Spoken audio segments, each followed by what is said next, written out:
یہ ہے کہ موجودہ چیف جسٹس کا کردار افسوسناک ہے۔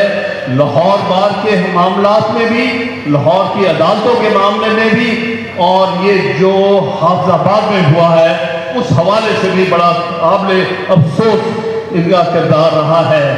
ہم سب کو اس بارے میں واضح ہونا چاہیے کہ ہم اس قسم کے کردار کو پسند نہیں کرتے، اور ہم سب وکلا اکٹھے ہیں۔ یہ میں اسلام آباد ہائی کورٹ کے ججز جنہوں نے خط لکھا ہے، میں ان کو خراج تحسین پیش کرتا ہوں۔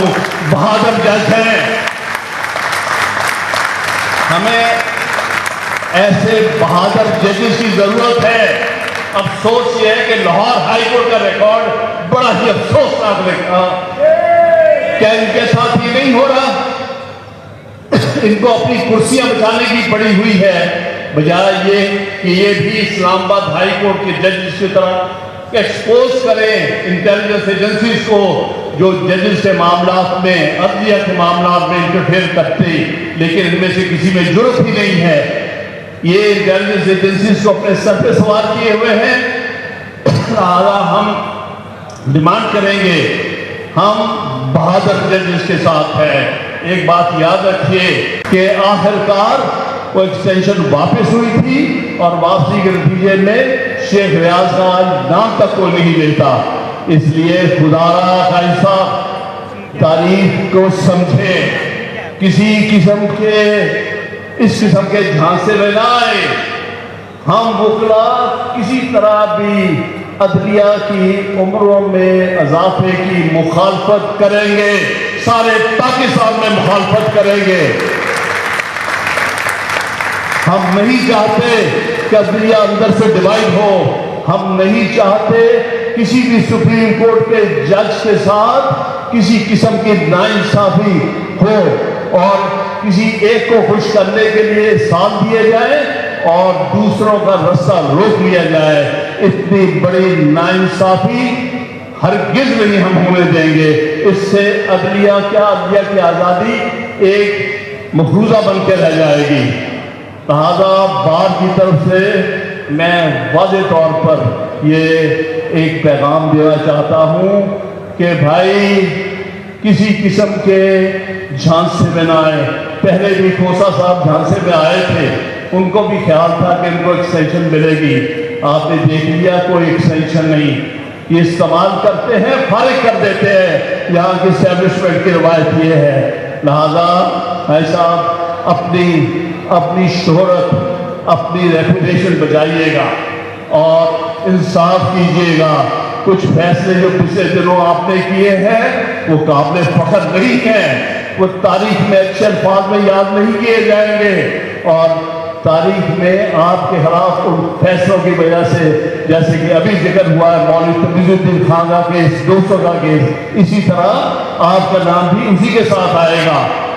آپ سے میری ریکویسٹ ہے کہ اگلے چند ماہ جو آپ کے پاس ہے بطور چیف جسٹس کے، اچھے فیصلے کیجیے گا، سب کو ریلیف دیجیے گا، فنڈامنٹل رائٹس کو پروٹیکٹ کیجیے گا، فل کورٹ بٹھائیے گا ان 6 ججز کے شکایات پر، اور جس طرح ان 6 ججز نے جرأت دکھائی ہے، ہر جرأت مند جج کو ہم بالکل اس کا ساتھ دیں گے، اور آپ سے بھی ہم ایکسپیکٹ کرتے ہیں کہ آپ 30 تاریخ کو فل کورٹ بٹھا کر انصاف کریں گے، اور نہ صرف ان ججز کے ساتھ، کیونکہ وہ اپنے لیے نہیں، وہ قوم کے لیے، انڈیپینڈنس آف جوڈیشری کے لیے وہ کھڑے ہیں۔ ہم آپ سے یہ توقع کریں گے کہ آپ ان کا ساتھ دیں گے، آپ اسٹیبلشمنٹ کے کہنے پر ان کی آواز روکنے کی کوشش نہیں کریں گے۔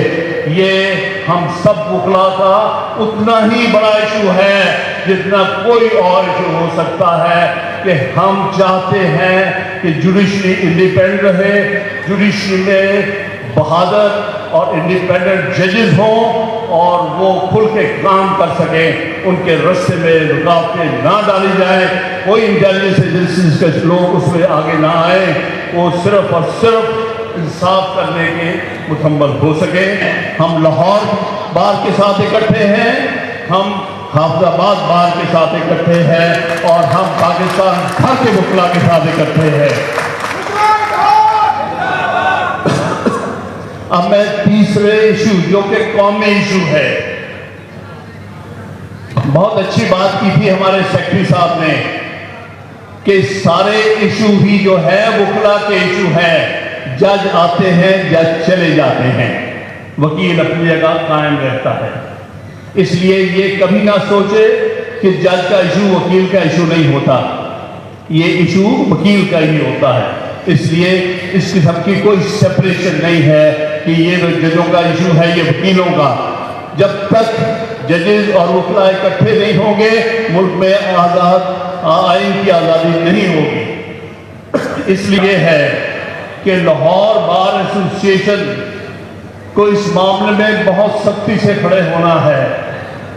میں سمجھتا ہوں کہ وکلا کو، لاہور کے وکلا کو ڈیوائیڈ کرنے کے لیے یہ ایک ترکیب نکالی گئی ہے جس میں سابقہ صدر بھٹی انوالو تھا اور موجودہ سابقہ چیف جسٹس بھٹی انوالو تھا اور موجودہ چیف جسٹس کا بھی کردار افسوسناک ہے۔ اسی ساتھ میں کہوں گا کہ پچھلے 2 سال سے یہ کام ہو رہا ہے، لیکن راؤ سمیع صاحب بطور صدر لاہور بار اور پھرانہ انتظار بطور صدر لاہور بار، انہوں نے مکمل ریزسٹنس پیش کی تھی جس کی وجہ سے کچھ ہو نہیں سکا۔ میں توقع کرتا ہوں موجودہ صدر لاہور بار سے کہ انہی دونوں کے معاملے کو آگے لے جاتے ہوئے مکمل ہڑتال کی جائے تاکہ کوئی عدلیہ کا عدالت یہاں سے کسی اور جگہ نہ جا سکے۔ جب کراچی میں 5 اضلاع کی عدالتیں ایک جگہ ہو سکتی ہیں تو لاہور میں ایک ضلع کی عدالت اکٹھی نہیں ہو سکتی۔ اس سے بڑی زیادتی کوئی نہیں ہو سکتی اور اس کو ریزسٹ کرنا ہم سب کا فرض ہے، لاہور کے ہر وکیل کا فرض ہے۔ اور میں کہوں گا کہ تقاریر سے عمل زیادہ ضروری ہوتا ہے۔ آپ کو ایک عدالت باہر نہیں لے جانے دینی چاہیے تھی۔ آپ جب ایک اجازت دیتے ہیں اس سے رستے کھل جاتے ہیں، لہذا اب آپ کو اور ہمت کرنی پڑے گی تاکہ اگر کوئی عدالت یہاں سے باہر گئی بھی ہے تو وہ واپس لائی جائے، اور اس کے لیے وکلا کا اتحاد بھی چاہیے اور اس کے لیے عزم بھی چاہیے، جو عزم آسانی سے نہیں حاصل ہوتا۔ بہرحال